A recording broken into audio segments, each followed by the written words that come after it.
주시고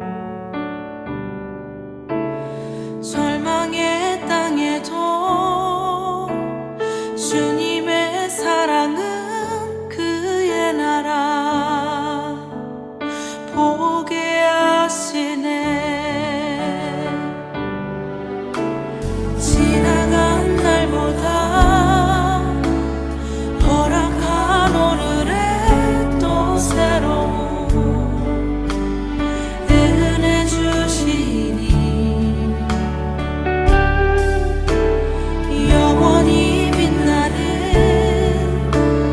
그 사랑 안에서 나의 삶은 완성되어 가네.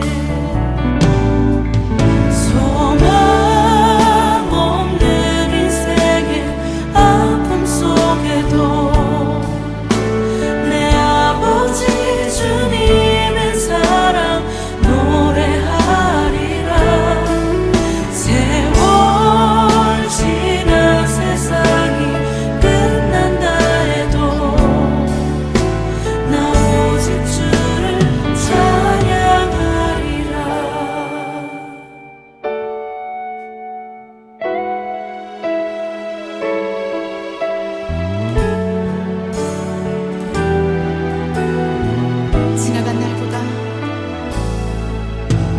지나간 날보다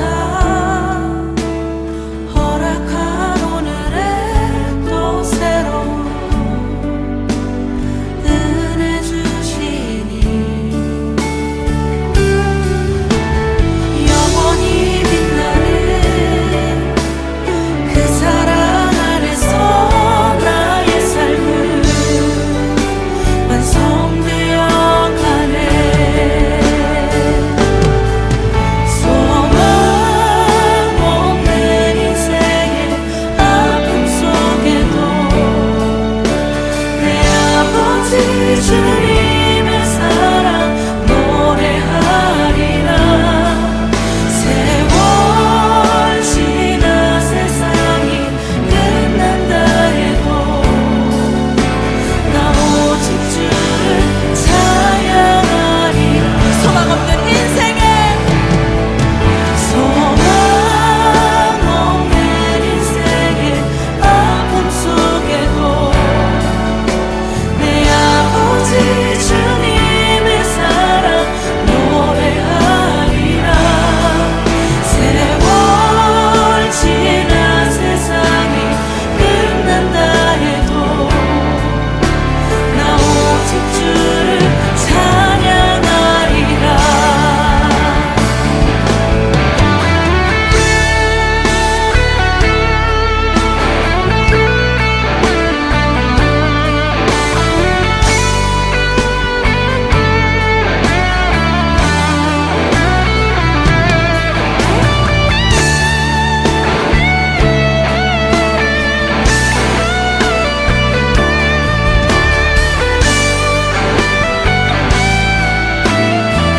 소망 없는 인생에 소망 없는 인생의 아픔 속에도 내 아버지 주님의 사랑 노래하리라.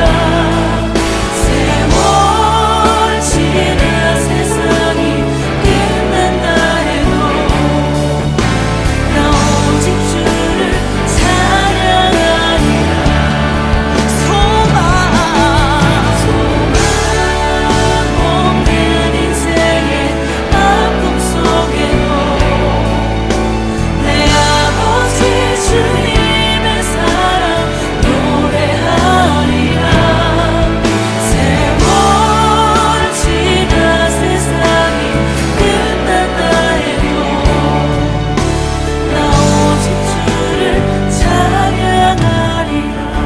소망 없는 인생에 소망 없는 인생의 아픔 속에도 내 아버지 주님의 사랑 노래하리라. 세월 지나 세상이 끝난다 해도 속에도 나 오직 주를 찬양하리라. 나 오직 주를 찬양하리라. 나 오직 주를 찬양하리라. 나 오직 주를 찬양하리라.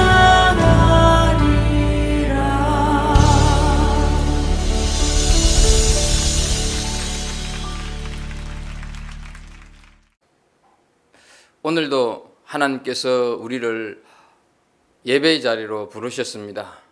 하나님께서 우리 한 사람 한 사람을 예배자로 부르셨으니 오늘 예배를 하나님 앞에 드리는 시간을 갖도록 하겠습니다. 먼저 김자경 권사님 기도하시고 이어서 말씀을 함께 보고 기도하는 그런 시간을 갖도록 하겠습니다. 김자경 권사님, 우리를 대표해서 기도해 주시겠습니다.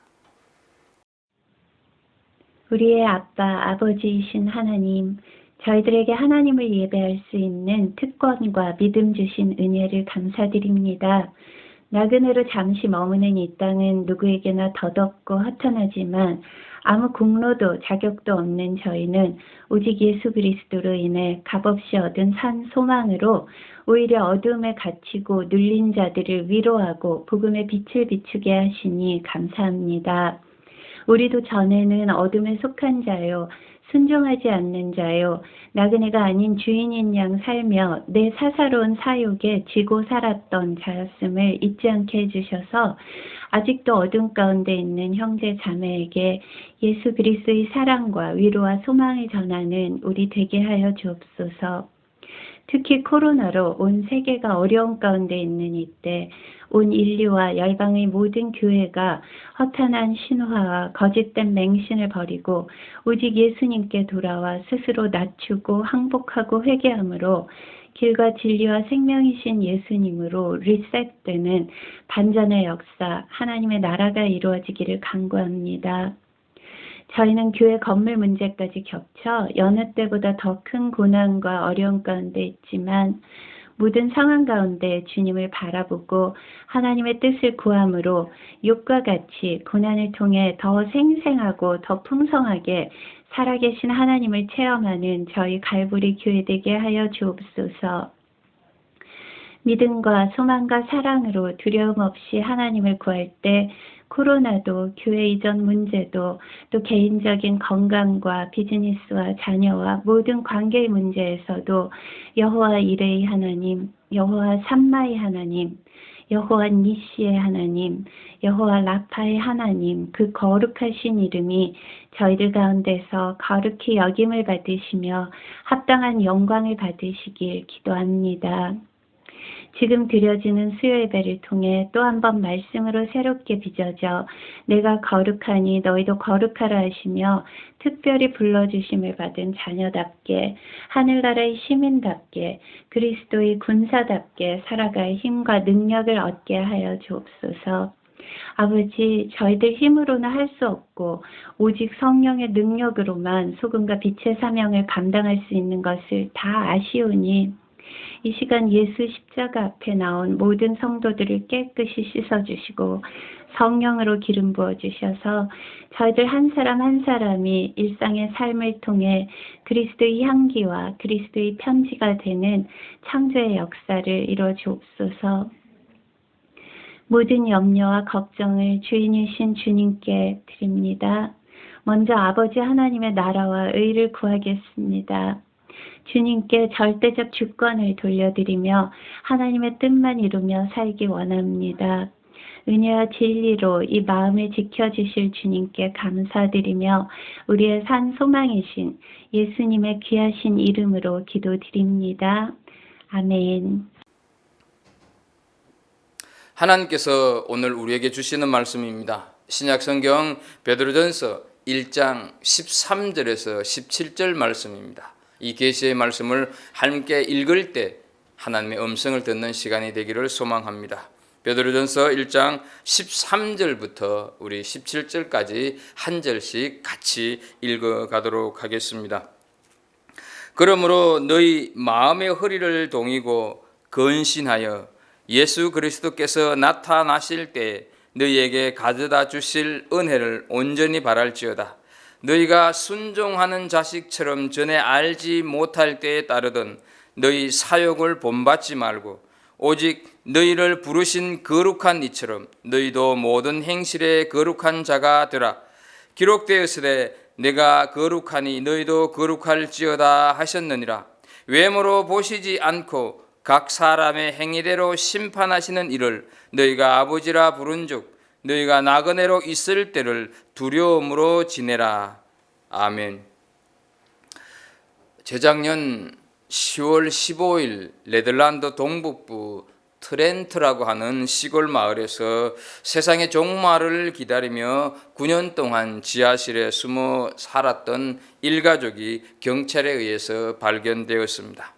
58세의 아버지와 18세에서 25세 사이의 6자녀들은 외딴 농가의 지하실에서 세상과 격리된 채 살아왔던 것입니다. 종말에 대한 잘못된 생각이 한 가정을 9년 동안이나 세상을 등지고 살게 했던 것입니다. 그것도 선진국이라고 하는 네덜란드에서 일어난 사건으로 상당한 관심을 끌었던 사건입니다. 현대를 사는 기독교인들에게 잊혀가는 단어가 있다고 한다면 재림 혹은 종말일 것입니다. 가장 큰 이유는 우리를 온통 사로잡고 있는 삶에 대한 고민 때문입니다. 내 눈앞에 벌어지는 일들을 처리하기에 바쁘다 보니 생각할 겨를이 없고 또 중요하게 여기지도 않는 것 같습니다. 내 자신의 종말에 대해서는 엄청난 관심을 가지고 있지만 세상의 종말에 대한 이야기는 먼 이야기로 간주하고 있습니다. 사실 예수님의 재림이나 종말은 미래의 이야기가 아니라 지금 우리 삶의 문제입니다. 왜냐하면 재림이나 종말을 어떻게 내가 받아들이느냐에 따라서 지금 내 삶이 달라지기 때문입니다. 예수님께서 다시 오시겠다고 약속을 하신 지 2000년이 지나도 아무런 소식이 없으니 예수님께서 다시 오신다고 하는 이 약속의 말씀은 동화나 전설로 여기고 별 관심을 두지 않는 세상입니다. 그러나 주님의 재림이 늦어지는 것은 한 사람이라도 더 구원하시려는 하나님의 적극적인 사랑의 표현으로 하루를 천년처럼 천년을 하루처럼 하나님께서는 기다리고 계신다 하는 사실을 우리는 꼭 기억할 필요가 있습니다. 그렇다면 이 마지막 때에 우리는 어떻게 살아야 되는 것일까? 환난과 걱정, 근심이 끊어지지 않는 나그네의 삶을 우리가 어떻게 살아내어야 하는가 하는 것이죠.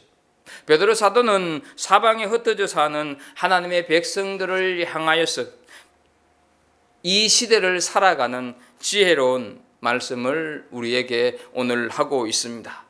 우선 삼가해야 할 것이 있다고 14절에서 말씀을 하고 있는 것을 보게 됩니다. 너희가 순종하는 자식처럼 전에 알지 못할 때에 따르던 너희의 사욕을 본받지 말고 말씀합니다. 불순종을 거치고 하나님께 순종하는 자가 되라, 이 말씀을 하고 있는 것이죠. 아담과 하와가 지은 죄가 우리는 무엇인지 잘 알고 있습니다. 그것은 하나님의 말씀에 불순종한 것입니다. 먹지 말라 하면 먹을 생각을 하지 말아야 하는데 굳이 그 많은 것 중에서 꼭 먹지 말라고 한 것을 먹었습니다. 그것이 불순종이고 그것 때문에 죄가 세상에 들어왔습니다. 이스라엘 백성이 광야에서 범한 제일 큰 죄는 살인죄나 도둑질한 죄가 아니었습니다. 불순종의 죄였습니다. 그래서 수많은 사람들이 가나안에 들어가지를 못하고 광야에서 그냥 죽었습니다. 그래도 이스라엘 백성들은 계속 불순종하여 결국은 나라가 망하여서 아수르로 혹은 바벨론으로 포로를 가게 됩니다. 레위기 10장에 보게 되면 아론의 아들 나답과 아비후는 어려서부터 아버지가 예배를 드리는 것을 보고 자랐음에도 하나님의 말씀을 불순종하여서 성막에 들어갈 때 하나님께서 명하지 않으신 불을 자기 뜻대로 가지고 들어갔다가 죽었습니다. 아간은 여리고 전쟁에서 전리품을 절대로 손을 대지 말라 하나님께서 말씀하셨는데 그 말씀을 어기고 욕심이 생겨서 은과 시날산 외투를 자기 장막에 숨겼다가 들통이 나서 돌에 맞아 죽었습니다. 사울 왕도 제사장의 일을 월권해 수행하다가 하나님께서 그 사울로 하여금 왕의 자리를 잃어버리게 했다 하는 것이죠. 이와 같이 불신앙의 특징 가운데 하나는 불순종입니다. 그러므로 이제는 자기 자신의 유익이나 편의를 위해서 욕심을 부리지 말고 이전에 주님을 알지 못하던 때와 같이 하지 말라 베드로 사도는 권면하고 있습니다. 이제는 진심으로 하나님께 순종하는 장성한 자녀가 되라 이렇게 권면하고 있는 것이죠. 우리가 안 믿던 때처럼 욕망에 사로잡히면 구원의 기쁨을 경험할 수 없고 거룩함도 모르고 천국의 영광도 모르고 복음의 감동도 모르고 전도하는 기쁨도 은혜의 감격도 모르고 유치하고 낮은 차원의 신앙생활을 하게 됩니다. 정말 장성한 사람은 어떤 것이 바르고 어떤 것이 가치가 있으며 필요한 것이 무엇인지 알기 때문에 바른 선택을 한다 하는 것이죠. 우리 그리스도인들의 기준은 세상의 기준과 다르고 또 다르게 살아야 합니다. 훨씬 높은 차원의 도덕률과 양심의 법을 가지고 삽니다. 모두가 다 그렇게 해도 그리스도인들은 하지 말아야 할 일이 있고 다 그리로 간다 할지라도 가지 말아야 할 경우가 있다 하는 것이죠. 그래서 우리 그리스도인들이 살아가는 삶의 길은 좁고 협착한 길이 될 수밖에 없다 하는 것입니다. 이제는 자기 편의를 위해서 적당히 거짓말도 하고 과장도 하고 없는 말을 꾸며대기도 하는 그런 불순종의 자녀처럼 살지를 말고 사람의 말에만 자꾸 귀를 기울이지 말고 하나님의 말씀에 더 귀를 기울여 순종하는 자가 되라고 베드로 사도는 오늘 우리들에게 권고하고 있습니다. 그러면 순종하는 자가 되기 위해서 어떻게 해야 하는 것일까? 첫째는 마음의 허리를 동이고 근신해야 한다. 13절에서 말씀을 하고 있습니다.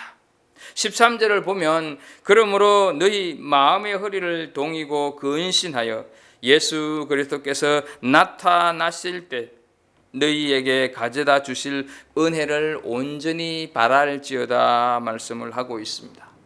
당시 사람들이 입는 옷은 오늘날 우리가 입는 옷처럼 이렇게 간편하지는 않았습니다. 한복이나 두루마기를 입고 다니다가 보게 되면 발에 밟혀서 자칫 넘어지기도 하는 것을 우리는 종종 봅니다.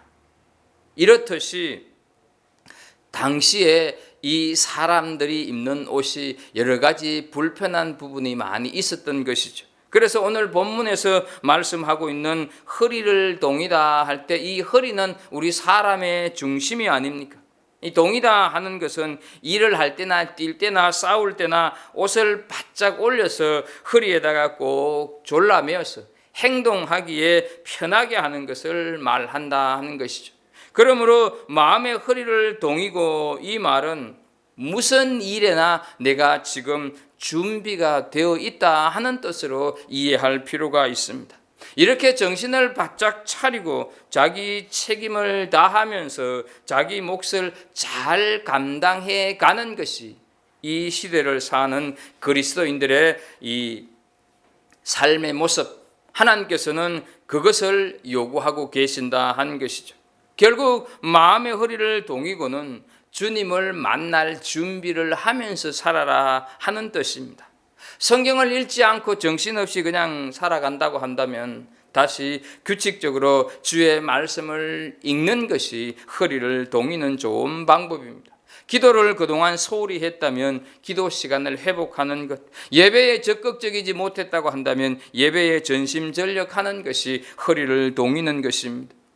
다른 사람들과 불편한 관계로 지냈다고 한다면 이제 그 관계를 회복하고 그 담을 허물고 다시 교제권을 회복하는 것이 바로 허리를 동이는 것.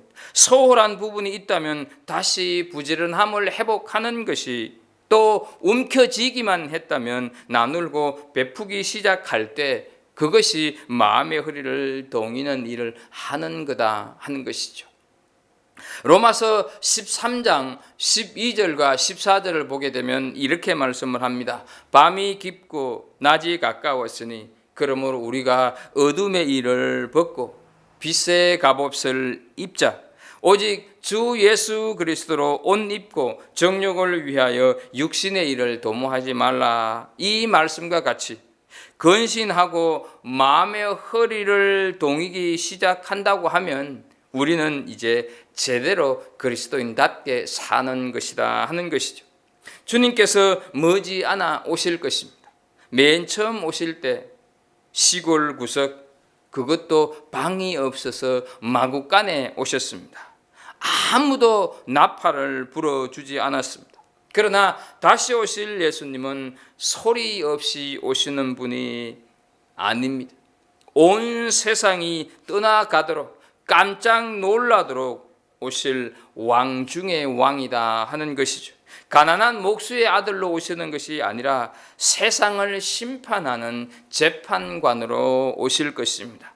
악한 사람들의 재판을 받아서 피 흘려 십자가에 죽기 위해서 오시는 것이 아니라 바로 예수님을 어떻게 대하였느냐 하는 것으로 인생 전체를 심판하시는 마지막 심판장으로 오실 것입니다. 그래서 그를 반대한 자들에게는 영원한 형벌을 주고 그를 믿고 쫓은 자들에게는 참으로 넘치는 은혜를 베풀어 주실 것입니다. 이 소망이 분명히 있으면 이 땅에 살면서 조금 손해를 보고 힘들어도 참고 견딜 수 있습니다. 아무것도 하지를 못하고 영원히 절제하면서만 살아야 한다면 우리는 억울할지 모릅니다. 그러나 주님께서 다시 오실 때 주실 은혜를 생각하면 참고 견딜 수가 있습니다. 예수님께서는 모든 눈물을 씻기시고 상처를 싸매시며 새로운 곳으로 우리를 인도하신다고 요한계시록에서 말씀하고 있습니다. 그래서 이 은혜를 사모하는 사람은 정말 마음의 허리를 동이고 근신하면서 살 수가 있는 것입니다. 두 번째는 거룩한 자가 되어야 합니다. 15절을 보게 되면 오직 너희를 부르신 거룩한 이처럼 너희도 모든 행실에 거룩한 자가 되라. 거룩한 자, 이 말이 바로 성도라는 말인데 성도라고 하는 말을 헬라어로 하기오스라고 합니다. 구별된 사람, 이런 뜻을 가지고 있습니다. 그러니까 성도는 구별된 백성이다 하는 것이죠. 주일은 아무리 비바람이 불어쳐도 예배를 드리기 위해서 구별된 날입니다. 성전은 아무리 허름하고 작아도 구별된 장소입니다. 하나님께서는 하나님의 백성들을 향해서 마지막 때에 행실과 생각과 삶이 불신자들하고는 구별되어라, 불신자들하고는 달라야 된다고 말씀을 하십니다. 우리가 살아가는 삶의 주변이 아무리 어둡고 캄캄해도 그리스도인으로서 그 빛을 잊지 말라 말씀을 하는 것이죠. 그래서 마태복음 5장 14절, 15절, 16절 말씀을 보게 되면 너희는 세상의 빛이라. 산 위에 있는 동네가 숨기우지 못할 것이요 사람이 등불을 켜서 말 아래 두지 아니하고 등경 위에 두나니 이러므로 집안 모든 사람에게 비치느니라. 이같이 너희 빛이 사람 앞에 비치게 하여 그들로 너희 착한 행실을 보고 하늘에 계신 너희 아버지께 영광을 돌리게 하라. 이렇게 말씀을 하셨습니다. 빛 자체이신 주님 앞에서 작은 빛들인 우리가 이 캄캄한 세상에 어둡고 힘들게 살아가는 사람들에게 길을 안내해 주는 빛이 되어야 한다 하는 것이죠. 우리가 가지고 있는 이 작은 빛마저 꺼지면 예수님의 불빛이 있는 그곳을 가는 길을 찾지 못하게 된다 하는 것이죠. 그래서 우리가 세상의 빛인데 그 세상의 빛이라고 하는 것은 곧바로 우리가 세상 사람들과는 구별된 삶을 사는 거다 하는 것이죠. 우리의 착한 행실은 하나님께 영광이 되는 일입니다. 그런데 사람들은 종종 이 빛을 흐리게 하면서 살아가고 있습니다. 그렇게 흐리게 하면서 살아감에도 자신이 이 빛을 흐리게 하고 있다는 사실조차도 모른다 하는 것이죠. 빛을 흐리게 한다, 곧 거룩함을 잃어버린 것을 얘기하는 것이죠. 어떤 사람들은 사람의 눈치를 보느라 신앙을 버리기도 합니다. 어떤 성도는 물질을 움켜잡으려다가 깨끗지 않는 것에 손을 대기도 합니다. 어떤 성도는 자존심을 상하지 않게 하려고 신앙을 더럽히기도 한다 하는 것이죠. 결국 이 모든 것들이 거룩함을 간직하지 못하는 것입니다. 유럽의 많은 교회들은 팔리기도 하고 주중에는 오락장으로 변하기도 한다고 합니다. 이 나라도 예외가 아니고 누구보다도 우리 갈보리 공동체는 지금 이런 모습들을 피부로 실감하고 있지 않습니까? 텅 빈 교회를 계속 유지하기 위해서 교회를 댄스 교습소, 에어로빅 강습장, 노인들의 카드 놀이장으로 대여를 해줍니다. 이런 것들은 교회가 사회를 섬기기 위한 공간의 환대가 결코 아닌 것입니다. 교회는 오락행위를 위해서 만들어진 시설이 아닙니다. 물론 교회는 반드시 그 교회가 속해 있는 지역사회를 섬겨야 합니다. 그렇다고 하면 성전이 아닌 다른 부속 건물을 무료로 개방해야 하는 것입니다. 많은 교회들이 거룩함을 잃어버리고 많은 성도들이 거룩함을 잃어버릴 때 빛은 어두워지고 덩달아서 세상은 갈팡질팡 마약과 동성애가 성행하는 어지럽고 혼란한 세상이 되고 그 어지럽고 혼란한 틈바구니 속에서 우리의 자녀들은 또한 영향을 받으면서 살아가게 된다 하는 것이죠.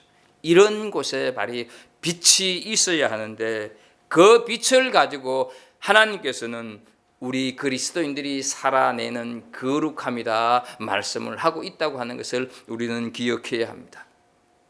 세 번째로 우리가 생각해야 될 것은 나그네 생활을 조심스럽게 살아가야 한다는 것이죠. 17절 하반절을 보게 되면 너희가 나그네로 있을 때 두려움으로 지내라 이렇게 말씀을 하고 있습니다. 우리는 이 베드로전서가 핍박을 피해서 흩어진 사람들, 흔히 나그네라고 부르는 자들에게 보내어진 하나님의 말씀이라고 하는 것을 첫 시간에 우리는 살폈습니다. 유대교를 믿는 부모들은 고향에 남겨놓고 예수 그리스도를 구주로 믿기 때문에 흩어져서 고국을 그리워하는 마음으로 외로움과 슬픔을 많이 겪는 사람들이 오늘 본문에 나오는 사람들입니다. 경제적으로 어렵고 정신적으로 눌려 사는 서글픈 나그네들이 바로 이 사람들이라는 것이죠. 그런데 하나님께서 이 사람들에게 얘기하는 것은 바로 하나님밖에 의지할 데가 없다 하는 것이죠. 그들은 어느 도시에 가서도 영주권이 없는 떠돌이와 같았기 때문에 언제나 제대로 대접을 받지 못하던 외로운 디아스포라들이었다 하는 것이죠. 그들에게 다만 변함이 없는 하나님께 대한 굳은 믿음과 주님을 기다리는 소망이 있었기 때문에 이 어려움을 견딜 수가 있었습니다. 이들에게 중요한 것은 여러 민족 또는 예수를 모르는 사람과 어울려 살지만 자기의 신분이 무엇인지 잊지 않고 사는 것이었습니다. 자칫하면 이방 사람들과 어울려서 경건한 신앙을 배신하거나 불경건한 생활에 빠질 염려도 많았기 때문입니다. 그래서 조심스럽게 살아야 한다는 말로 두려움으로 지내라 이렇게 말씀을 하시는데, 그렇다고 벌벌 떨면서 겁에 질린 사람처럼 살라는 말씀이 아닙니다. 하나님을 경외하고 조심하며 신중하게 살라 하는 말씀입니다. 우리가 이 낯선 땅에서 이민자로 살아가면서 우리도 어쩌면 불신자들과 어울려서 내가 나그네라고 하는 사실, 이 세상에서 거룩함을 드러내야 할 빛의 삶을 살아야 할 사람들이다 하는 것을 잊어버리고 그냥 마음대로 살기가 쉬운데, 하나님께서는 조심, 하나님을 경외하면서 신중하게 살아라 말씀을 하고 있음을 기억해야 할 것입니다. 마지막 심판 때 어떻게 될 것이라고 하는 것을 우리는 내다보면서 오늘을 바르게 살아라 하나님께서 말씀을 하시는 것입니다. 하나님을 두려워하는 사람은 하나님의 일에 관해서나 하나님의 말씀에 관하여서 함부로 여기거나 함부로 자기 마음대로 판단하지 않습니다. 신앙생활을 취미 삼아서 적당히 하지도 않습니다. 진실하게 산다 하는 것이죠. 그래서 바울 사도는 빌립보서 2장 12절에서 말씀합니다. 그러므로 나의 사랑하는 자들아, 너희가 나 있을 때뿐 아니라 더욱 지금 나 없을 때에도 항상 복종하여 두렵고 떨림으로 너희 구원을 이루라 말씀을 하고 있습니다.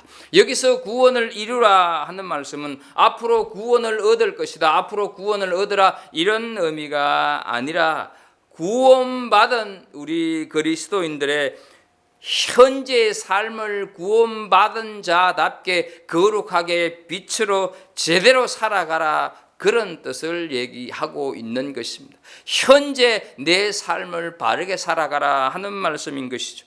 또한 에베소서 5장 15절, 16절, 17절, 18절을 보면 그런즉 너희가 어떻게 행할지를 자세히 주의하여 지혜 없는 자 같이 하지 말고 오직 지혜 있는 자 같이 하여 세월을 아끼라, 때가 악하니라. 그러므로 어리석은 자가 되지 말고 오직 주의 뜻이 무엇인가 이해하라. 술 취하지 말라, 이는 방탕한 것이니 오직 성령으로 충만함을 받으라. 이렇게 말씀하고 계십니다. 초대교회 사람들에게 성령의 충만이 필요했던 것처럼 오늘을 살아가는 우리들에게도, 이 시간 우리가 예배를 드리고 있는 우리들에게 참으로 필요한 것은 지식 충만이나 경험 충만이 아니라 성령 충만이다 하는 사실, 그 성령 충만으로 이 세상을 살아가는 것, 그것이 바로 두렵게 살아가는 의미다 하는 것이죠. 그러면 우리 그리스도인들이 특히 이 마지막 때에 조심스럽게 근신하며 살아가야 할 까닭이 무엇일까 하는 것이죠. 먼저 하나님께서는 거룩하신 분이기 때문에 우리가 조심하고 근신하면서 살아가야 합니다. 16절을 보게 되면 기록되었으되 내가 거룩하니 너희도 거룩할지어다 하셨느니라. 거룩하다 하는 이 말은 우리가 익히 알고 있는 대로 구별되었다 하는 뜻입니다. 그러나 이 거룩하다가 구별되었다고 하는 뜻도 있지만 또 다른 뜻을 많이 품고 있습니다.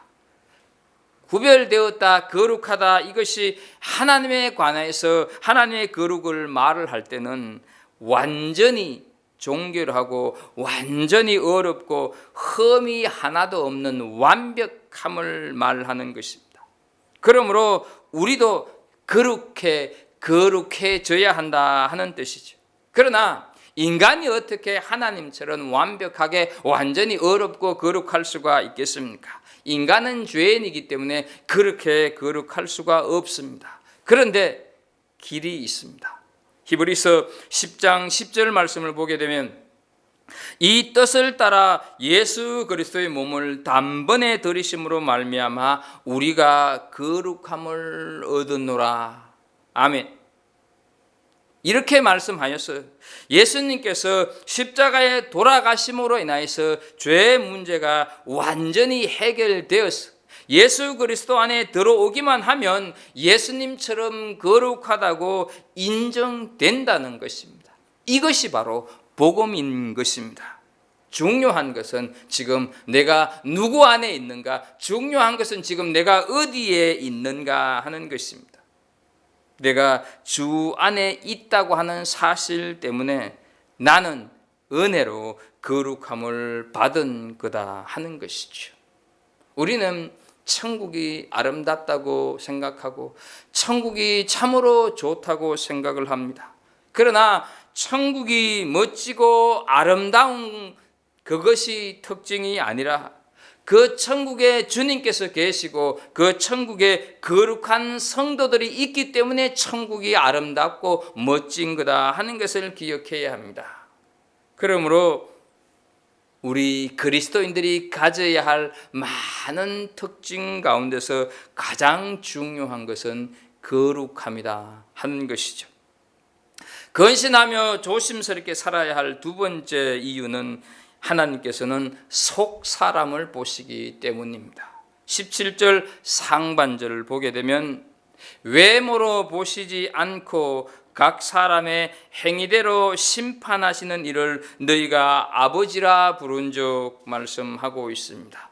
우리는 사람은 자꾸 뭔가를 볼 때, 사람을 볼 때도 그렇고 물건을 볼 때도 그렇고 그냥 껍데기만, 겉모양만 보는 경우가 많이 있습니다. 요즘 어떤 물건 박스나 포장지가 얼마나 아름답고 보기 좋게 나옵니까?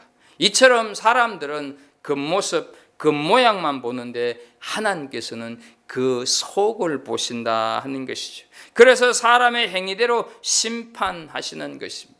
이것이 얼마나 중요한지 모릅니다.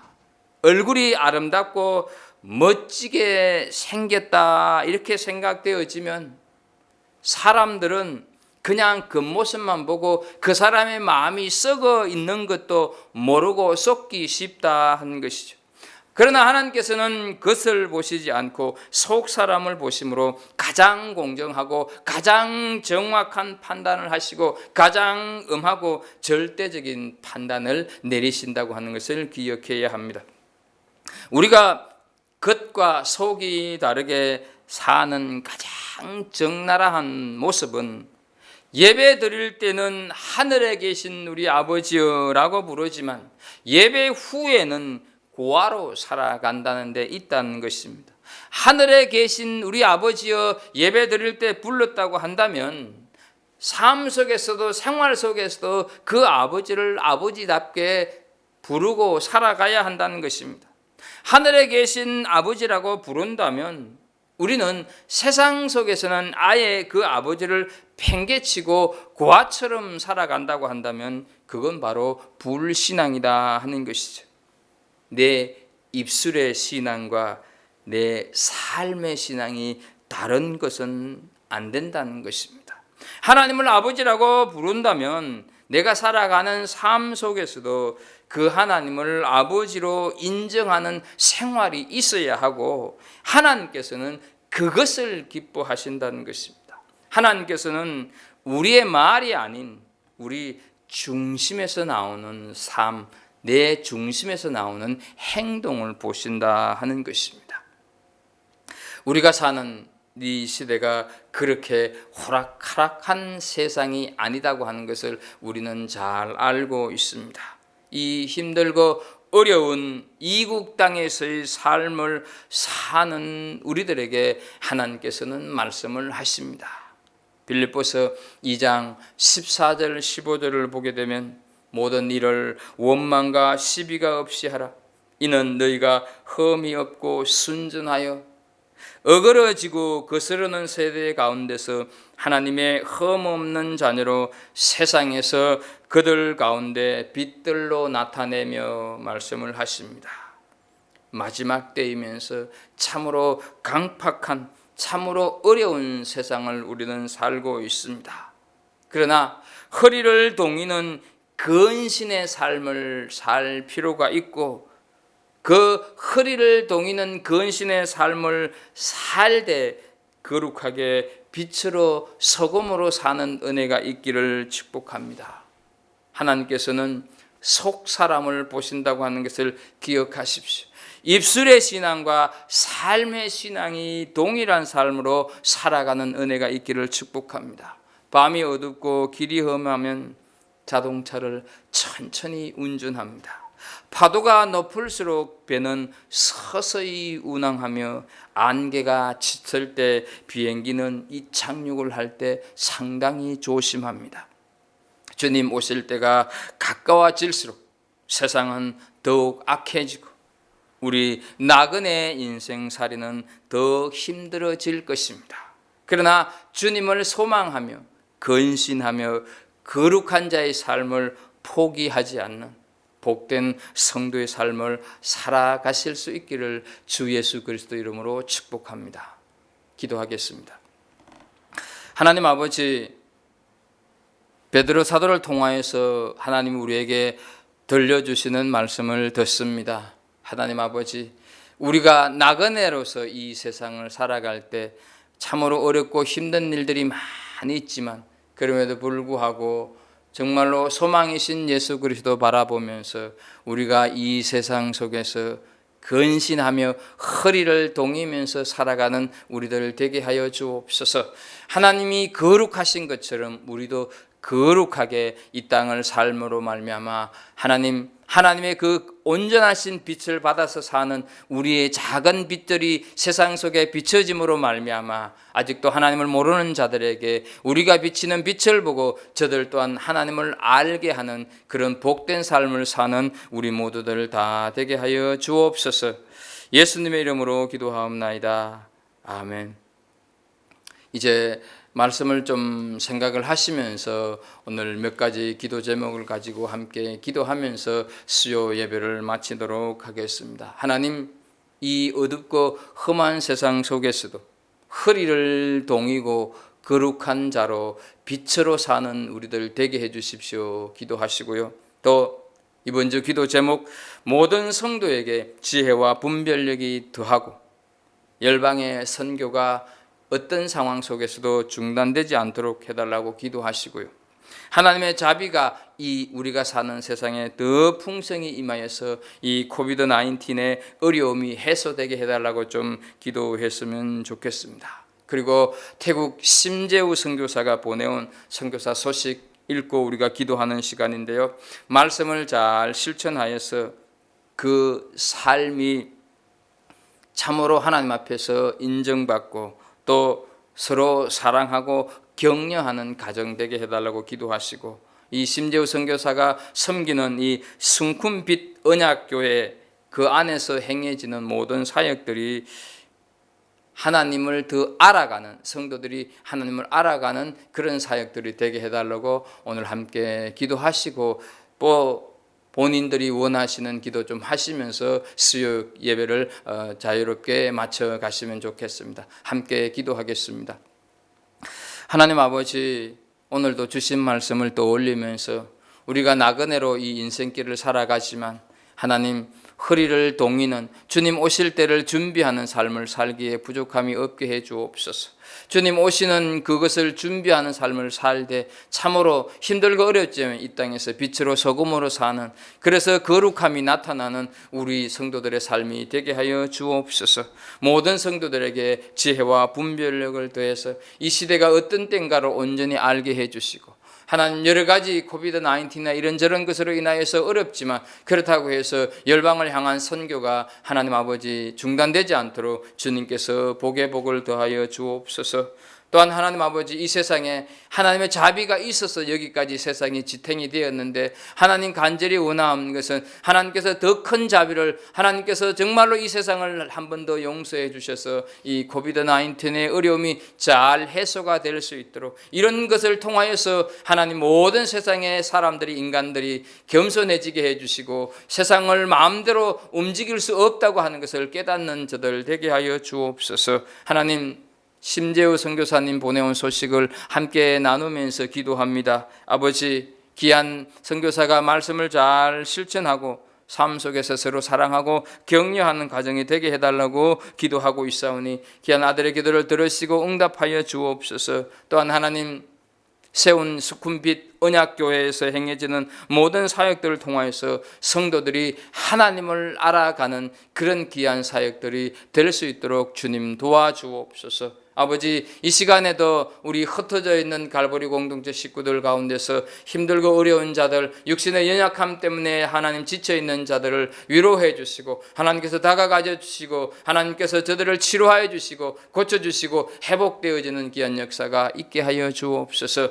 여러 가지 많은 기도 제목을 함께 하나님 아버지 각자가 기도 제목으로 올려드립니다. 하나님, 이 기도를 들으시고 하나님 역사해 주시고 응답하여 주옵소서. 속히 우리가 성전에서 만나 예배하기에 부족함이 없는 이 세상, 하나님 아버지, 여러 가지 어려움들이 해소되는 귀한 세상이 되게 하여 주옵소서. 예수 그리스도 이름으로 기도하옵나이다. 아멘.